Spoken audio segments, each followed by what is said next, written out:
il va très très bien. Vraiment, il ne sent rien, il va très très bien. Peut-être que demain, il reprend l'entraînement. Ensuite, je pense que c'est Ballo Touré. Bon, il a des électeurs.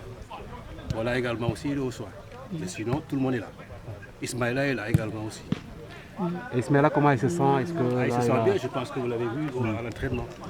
Il retrouve ses sensations et naturellement, il se sent très bien. Environnement adéquat aujourd'hui pour les Lions. Est-ce que vous pensez trouver le même environnement là-bas à Yaoundé? Ah non, je ne pense pas, parce que vraiment, Tajidor, quand même, c'est un lieu qui nous a permis de bien nous épanouir, vraiment avec un terrain à notre disposition. Et ensuite, on sent bien aéré, vraiment, et où vraiment on a la possibilité de nous déplacer naturellement comme on veut. Et je pense que quand même l'accueil également a été très chaleureux.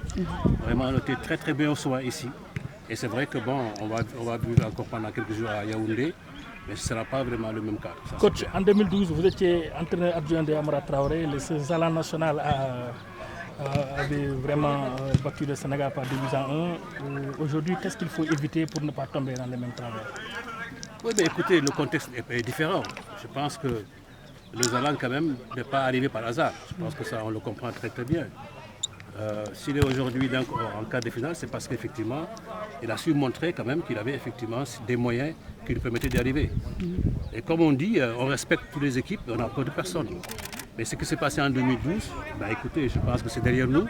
Aujourd'hui, on est en 2022. Je pense que c'est un autre match. C'est une autre équipe également aussi. Je pense que ce n'est pas les mêmes. Bien qu'il y aura certains qui ont joué en 2015. Mais n'oubliez pas également aussi que le Zalang était demi-finaliste en 2015 également aussi. Je pense que c'est important de le comprendre. Donc c'est une équipe qui va prendre au bien sérieux. Et comment est-ce que vous allez aborder cette rencontre? Écoutez, comme nous l'avons fait pour les autres matchs que nous avons joués. Comme ce fut le dernier match qu'on a joué contre le Cap-Vert, comme je l'ai dit. Je pense que nous, on est très sereins. On se prépare, on compte sur nous-mêmes. On ne cherche pas à comprendre effectivement ce que l'autre fait. Nous ne mettons pas le nom devant l'équipe.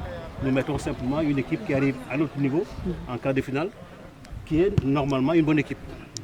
Voilà. On compte sur nous-mêmes.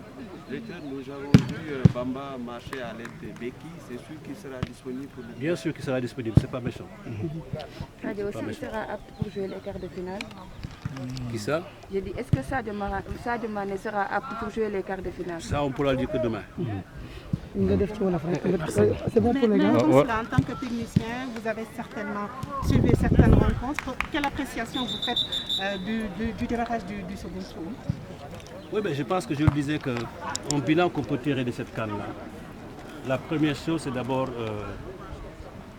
le contexte dans lequel cette CAN a été organisée. Je pense que vous avez remarqué que certaines équipes ont eu également aussi à mettre en doute leur préparation. Quand la FIFA a sorti la possibilité aux joueurs de revenir effectivement le 3 et 4, ce fut le cas du Sénégal naturellement. Mais également aussi, le Covid a été également aussi un cas assez particulier.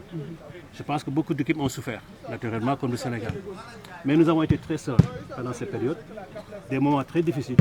Mais nous avons pu transformer ces difficultés vraiment en facilité. C'est-à-dire que nous avons pu effectivement être face à ces difficultés-là et réagir effectivement comme il se devait. Et je pense qu'aujourd'hui, la troisième chose qu'on peut dire du bilan, c'est en fait ce sont ces équipes supposées faibles, mais qui ont contesté effectivement cette suprématie de certaines équipes jusqu'à les amener à les éliminer même et à sortir même des huitièmes de finale. La quatrième chose, je pense que ça il faut le constater, c'est la zone IFOA qui a placé quand même 10 équipes, 8 équipes, n'est-ce pas, donc dans cette CAN. Je pense que ça mérite d'être analysé. C'est la seule zone en tout cas qui a pu mettre en place 8 équipes.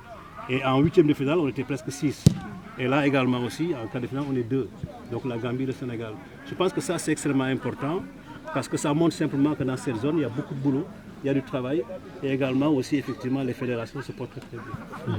Maintenant, après, les huitièmes de finale, les quarts de finale, comme on l'a dit, on a eu beaucoup de l'Algérie qui part, le Nigeria qui part, qui a bien démarré, n'est-ce pas? Nous avons également aussi la Côte d'Ivoire qui vient de partir. Mais je pense que, bon, grosso modo, c'est une CAN assez surprenante, il faut le dire.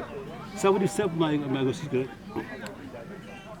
les équipes qui veulent travailler naturellement, travaillent.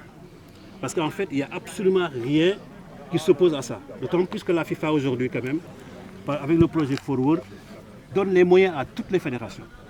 Aujourd'hui, aucune fédération ne souffre de formation d'entraîneurs. Aucune fédération ne souffre de matériel didactique. Aucune fédération ne souffre également aussi de centres d'entraînement comme celui de Guéréo ou de Toubab Dialaw.